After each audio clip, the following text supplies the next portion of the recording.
Good evening, everyone. I'm Christy Casciano. And I'm Rod Wood. A sex offender currently on parole is back under arrest tonight, but still out on the street. 54-year-old Joseph Serio is facing one count of forcibly touching a woman at the Thrifty Shopper in North Syracuse. News Channel 9's Jeff Kulikowski following this story for us.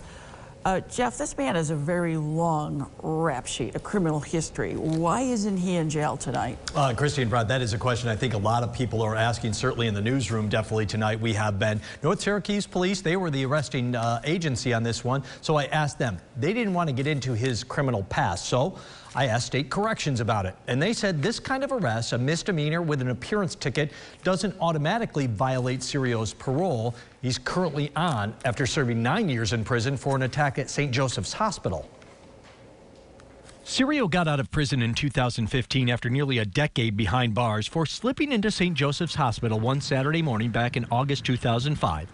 Entering several rooms before finding one where he sexually abused a 67-year-old patient, as police told us just after his arrest. It was just one of these things where he was, kind of wandering around in and out, and then people would report to one person, they called it in, you know what I mean? And so their security and their hospital staff were on it pretty quick. While waiting for that case to play out, Serio, just a few weeks later, was picked up in a prostitution sting on Syracuse's north side.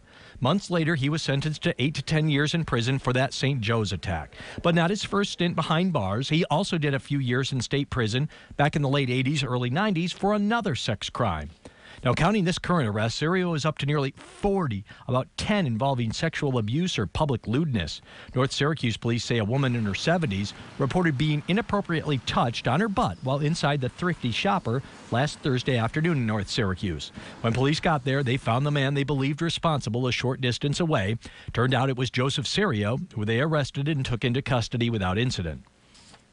Now, we mentioned those two New York State prison terms. New York State prison terms. Serio also did a few years in a Kentucky state prison for felony sex crime back in 1999. So, Christy and Rod, this is definitely a man with a very long rap sheet here. But again, tonight, he is free as far as this charge is concerned. All right, I got a question for you. So he's on parole for the St. Joe's case, right? For how long? Well, he's on parole until July 2020, so this could land him back in prison if he's found guilty of this forcibly touching of the woman in North Syracuse. It would most likely be considered a parole violation. Now, he is on parole, as I said, until 2020, so he's got a parole officer, a regular schedule of reporting to that person, so he is being closely monitored. But given his history and that recent arrest, North Syracuse police definitely would like to hear from anyone with any additional information regarding Joseph Serio.